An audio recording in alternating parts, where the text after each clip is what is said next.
Les amis, bonjour! On se retrouve pour une nouvelle vidéo Elite Créature. Alors, vidéo que je n'avais pas fait depuis très longtemps puisque ça fait quasiment 3 ans qu'on n'a plus de produits Elite Créature présentés, plus de nouveautés de la marque avant du coup les 3 confinements. Je pensais sincèrement que la marque était morte, avait disparu.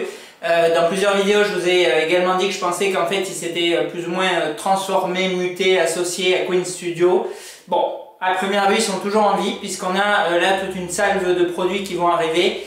Les 2 produits Shape of Water et ce premier produit Labyrinthe de Pan, qui est voilà, des licences que j'adore, aimant beaucoup le cinéma et surtout l'univers de Guillermo del Toro. C'est des pièces que j'attendais énormément. Aujourd'hui, c'est l'ouverture du Wonderfest 2021 à Shanghai. Et alors, j'ai pas encore réussi précisément à voir la taille du stand, où ils étaient, etc. Mais j'ai vu une photo qui m'a empli de joie où on voyait 2 nouveaux produits Elite Créature. L'un des 2 avait déjà été présenté il y a du coup 3 ans en version non paint. C'était la maquette du faune, tirée elle aussi du Labyrinthe de Pan. Là, elle est du coup en version colorisée. Et le deuxième, c'est le buste du même personnage qui lui n'avait jamais été présenté et qui est là en version finale. Donc je vous mets d'ailleurs juste là un petit screen pour ceux qui connaissent et qui n'ont pas encore vu la news. Alors bon, bien évidemment, ça me fait excessivement plaisir que la marque soit pas morte parce que bon, récemment, je vous parle essentiellement de Queen Studio en marque de cœur un petit peu.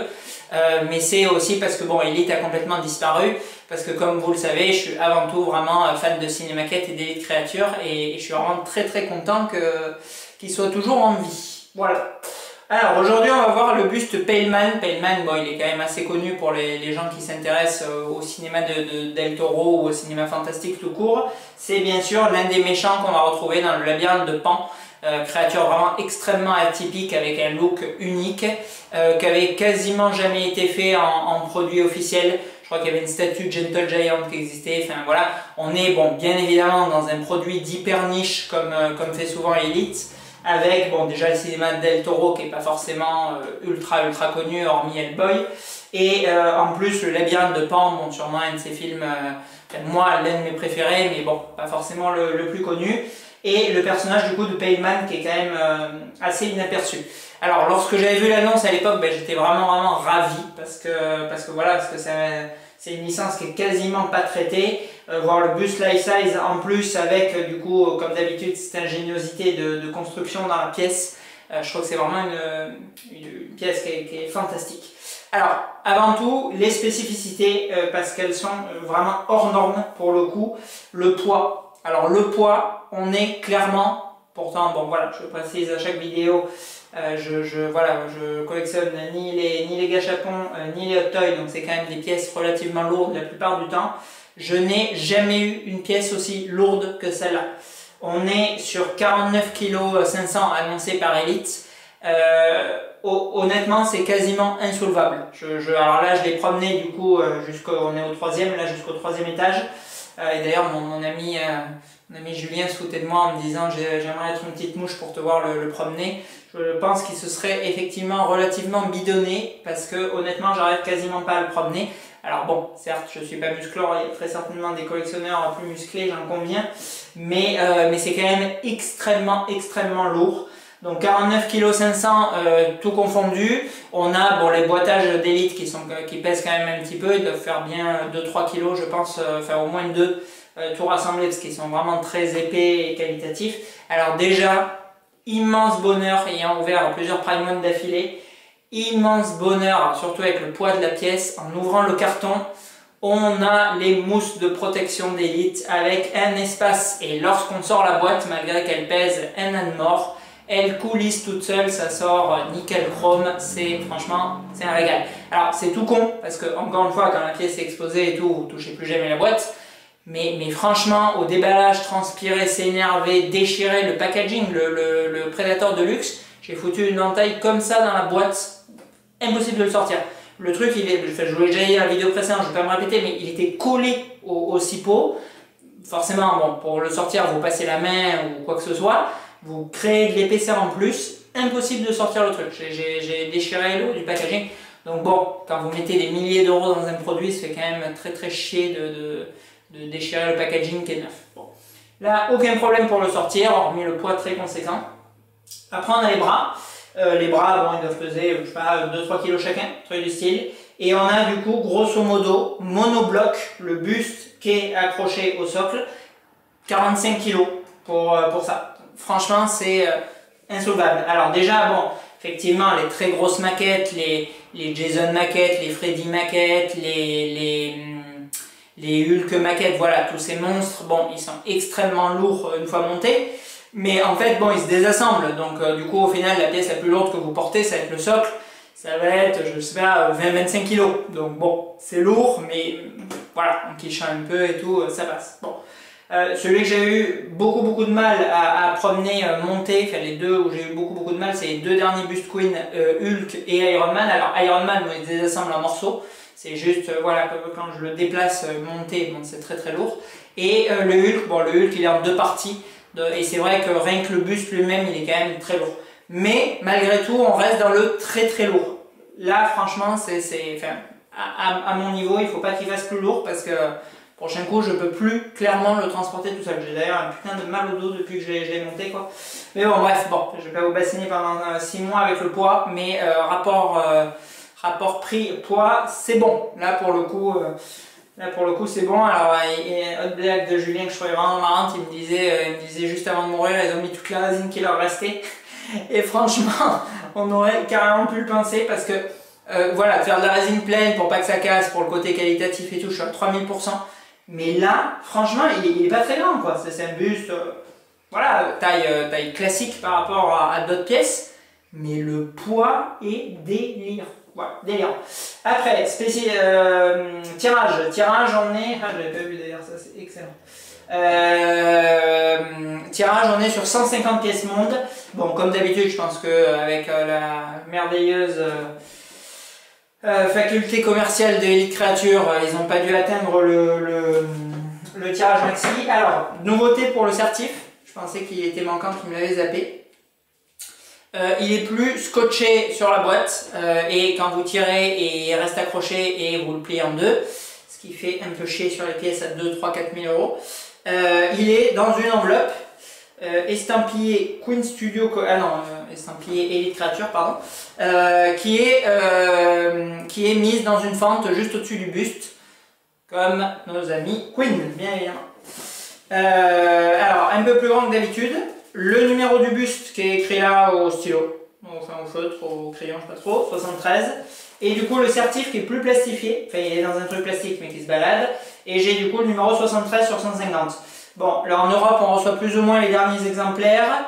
J'ai vu personne l'avoir reçu en Europe. Bon, après je dis pas que je suis le seul, c'est pas du tout ce que je cherche à dire. Maintenant, bon, il n'a pas dû s'en vendre des tonnes. 73... je dirais qu'ils ont dû en faire 85-90, je pense. Donc je leur ai demandé, ils m'ont pas répondu, comme toujours. Proche de leur communauté, de leurs collectionneurs. N'hésitez pas, Elite Creature, vous voulez poser une question, ils ne vous répondront jamais, c'est Elite Creature. Tellement élitiste en fait qu'ils répondent même pas à leur propre communauté. C'est un concept. Bon bref, voilà. Donc le numéro 73, donc je pense une production à moins de 100 pièces monde. Donc bon, personnage de niche, licence de niche, mais bon, 90 ou 100 exemplaires au monde. Enfin, quand bien même ils auraient fait le tirage maxi 150, mais à mon avis jamais de la vie, parce que j'ai encore une fois, bon on s'en fout un peu, mais j'ai le numéro 73. En Europe c'est les derniers, bon, et c'est sûr et certain qu'ils n'en ont pas fait 67 après le mien.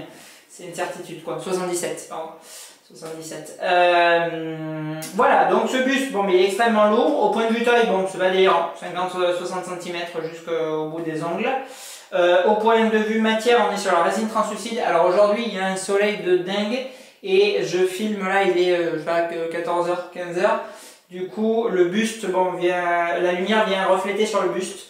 Donc bon, ça vous faussera peut-être un peu l'image, je vais essayer de le zoomer, tourner un peu à l'ombre et compagnie. Mais du coup on a un rendu qui est peut-être un peu faussé. On a résine du coup semi-translucide. Alors le crâne, à se demander franchement s'ils n'ont pas repris le moule, parce qu'il ressemble comme deux gouttes d'eau. au crâne de Jason. On a la même forme de crâne, de bosse aux mêmes endroits et le système de veinage en transparence, ça ressemble énormément, énormément. Bon, après, voilà, ça gêne pas plus que ça le rendu final, mais bon.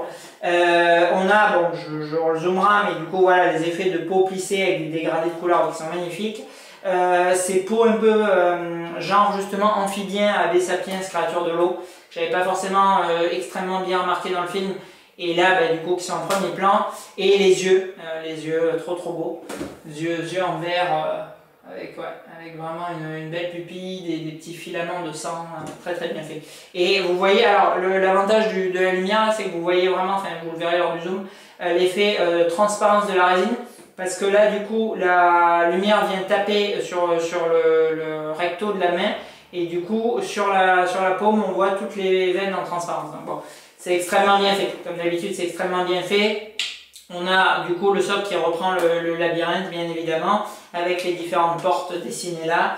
Et cet effet un peu mécanique qu'on retrouve dans le film, où les bras viennent s'assembler, se clipser un peu comme des tours dans le buste. Bon, c'est excellent. C'est excellent parce que, en fait, qu'est-ce qui ressort de ce personnage? Comme d'habitude, on a l'essence même du perso. C'est bien sûr son visage extrêmement atypique, dégueulasse. Donc là, ils l'ont fait la bouche ouverte, donc c'est excellent.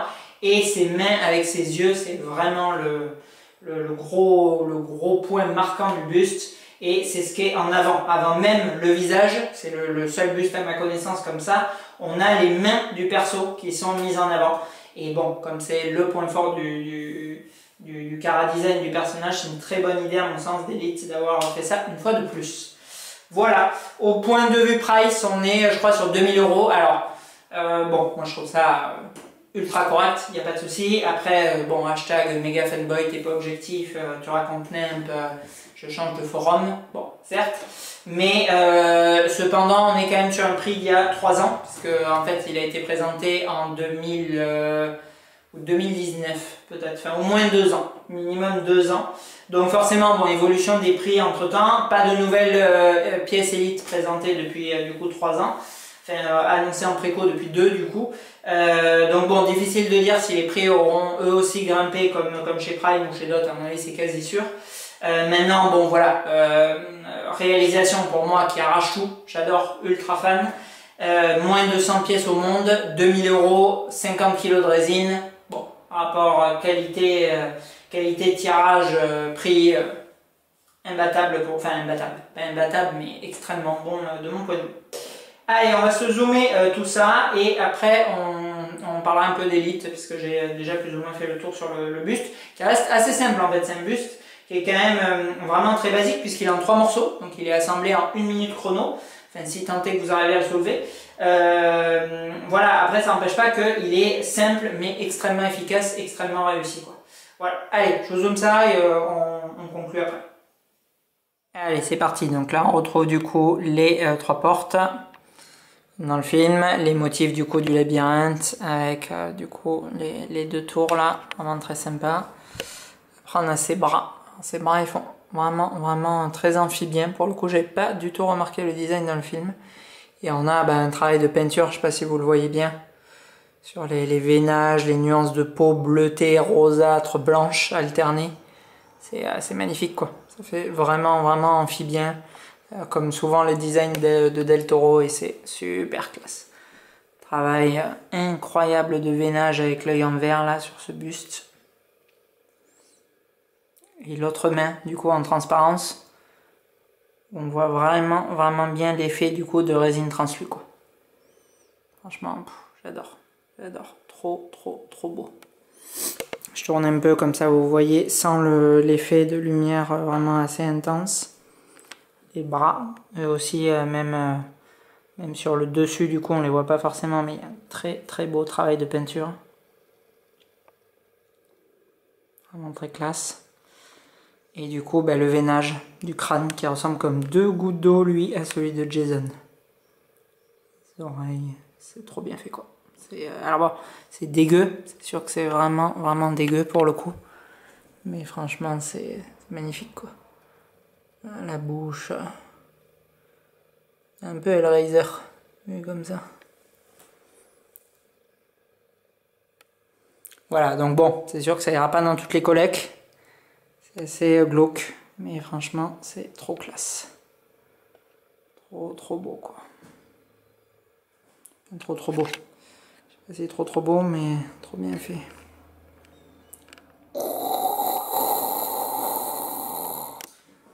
Voilà, donc on l'a vu lors du zoom, bon ce buste il est phénoménal, ça sera alors bon difficile à dire parce que c'est vrai que la cote des pièces dépend quand même énormément du fait qu'elles soient collectionnées et conservées et compagnie. Et là il y a bien sûr énormément de gens qui ont lâché Elite Creature pour deux raisons. La première, bon, c'est la pluralité des marques. Alors là, je regardais vite fait le Wonderfest. Alors bon, on a déjà un nombre de marques complètement délirant. Mais il y a encore plein de nouvelles marques. Alors notamment sur le manga, heureusement que je collectionne pas ça parce que franchement, je sais pas comment font pour choisir ceux qui collectionnent les animés. Il y a des nouveaux fabricants qui poussent dans tous les sens. C'est la folie. Bon, il n'y a plus aucune limite et machin, donc vous pouvez avoir 30 craquages de rétine par salon maintenant. C'est plus, il y a une pièce qui maîtrise, c'est du délire complet. On fait, voilà, on fait des life size de Balrog, des life size de Hulkbuster, des life size de tous les trucs gigantesques au monde existant. Donc bon, c'est extrêmement dur de se focaliser. Et c'est vrai que, voilà, avant, on avait entre guillemets, quand on voulait mettre vraiment beaucoup d'argent et qu'on regardait pas spécialement les prix mais uniquement la qualité, le ressenti d'une pièce, il y avait plus ou moins Elite Creature, en dessous Prime One et en dessous les autres marques. Bon. Aujourd'hui, même sur les très gros fabricants, on a Queen et Infini qui se tirent la bourre. On a du coup Prime qui vient les talonner avec des pièces alors moins bien réalisées mais extrêmement grosses, lourdes et avec un nombre d'annonces démentiel. Donc du coup c'est très dur et par-dessus là, bon c'est vrai qu'il n'y a plus trop de place pour je vais me payer une ou deux pièces dans l'année en économisant tous les mois parce qu'en fait, bon comme vous voyez 5 Prime par mois annoncés, ben, c'est assez dur de ne pas cliquer sur une seule des 5 et du coup ben, de bouffer le budget de 1, 2 ou 3 mois rien qu'avec ça. Bref, donc voilà, donc c'est vrai que bon, Elite Creature maintenant, ils sont un peu noyés là-dedans et je comprends du coup que des gens aient vendu leurs pièces pour acheter du Queen Studio, pour acheter du Infinity, pour acheter des grosses Prime, pour acheter je ne sais quoi d'autre parce que effectivement c'est plus par affection pour tel ou tel type de produit ou telle marque qu'on va porter le choix plutôt que objectivement ils sont au-dessus des autres, c'est comme ça. Bon. Même si je sais très bien que tout le monde ne partage pas ce point de vue. Après, bon, bien évidemment, ce qui a fait aussi excessivement décrocher, et c'est sûr que j'avoue qu'il faut rester vraiment motivé, c'est que ça fait 3 ans que c'est le blackout. Il y a 0 pièce annoncée, et même si on ne décide pas de se les payer ou autre, c'est complètement bête à dire, mais j'hésite sur ce buste, est-ce que je vais l'acheter, machin. La marque sort une nouvelle actu de dingue où j'hallucine, ben du coup, je peux peut-être pas acheter la nouvelle actu, mais je vais acheter lui. Et ça, c'est un phénomène qui se passe clairement. Et du coup, bon, c'est vrai qu'on a besoin tout le temps, alors certains plus que d'autres, mais de cet effet de nouveauté, d'annonce, de hype, d'engouement, etc. Parce que c'est que de la passion. C'est certain que vous pouvez pas vous dire, bon, alors là, je vais économiser pendant 2 ans parce que objectivement, dans ma maison, ça serait bien que j'ai un buste Payman. Ça va quand même beaucoup me servir et tout. Bon, ça ne sert à rien du tout, c'est clair et net, juste à se faire plaisir, quoi.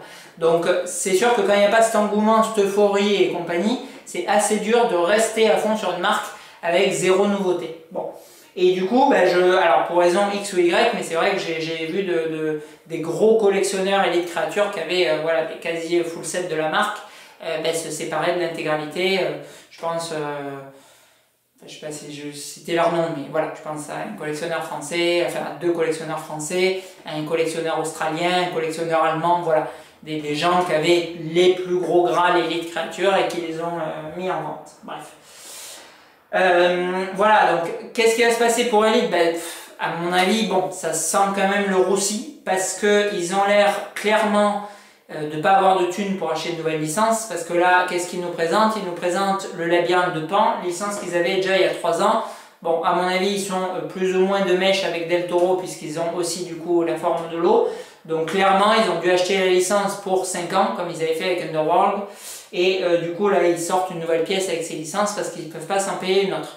Parce que qu'est-ce qu'on a vu dernièrement? On a vu des précos apparaître sur des objets qui avaient été montrés mais qui sont non licenciés, qui sont des créatures originelles de sculpteurs comme Anderson ou des créations directes de je ne me souviens plus du nom du président d'Elite, c'est parfait, comme c'était pas connu en plus,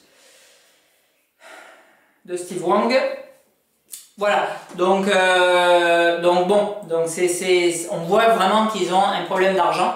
Ils sont maintenant confrontés, comme je vous le disais, à une énorme concurrence. Donc bon, c'est certain que ça ne va pas les aider parce que, bien évidemment, de base, un collectionneur intéressé par du Pac-Man, c'est pas le même collectionneur que quelqu'un qui va acheter du Batman ou du Hulk. Le truc, c'est qu'il y a des gens qui aiment plusieurs licences, il y en a qui aiment toutes les licences, et forcément, bon, vous n'avez pas de l'argent qui se reproduit les billets les uns avec les autres. Donc quand on achète un buste Queen Studio ou Infinity, ben forcément on n'a peut-être plus les sous pour acheter un Elite, ou 2 Elites, parce que pour le moment c'est plus le rapport 2-1. Voilà, donc bon, c'est sûr que ça ne va pas les aider.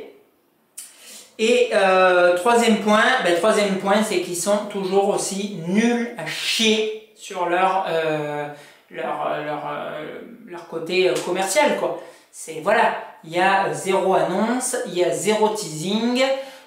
Vous envoyez un mail, même quand vous avez... Alors, c'est pas pour me pignoler sur ma collecte, mais bon, je veux dire, quand je leur envoie et tout un message affilié aux vidéos où on voit ce que j'ai, bon, je pense pas être le dernier collectionneur Elite Créatures au monde, donc ils pourraient au moins me répondre, bordel, quoi. Là, je leur ai envoyé un message, je leur ai dit, voilà, je vais faire une petite vidéo et tout pour les fans, est-ce que vous pouvez me dire combien de Pac-Man vous avez produit?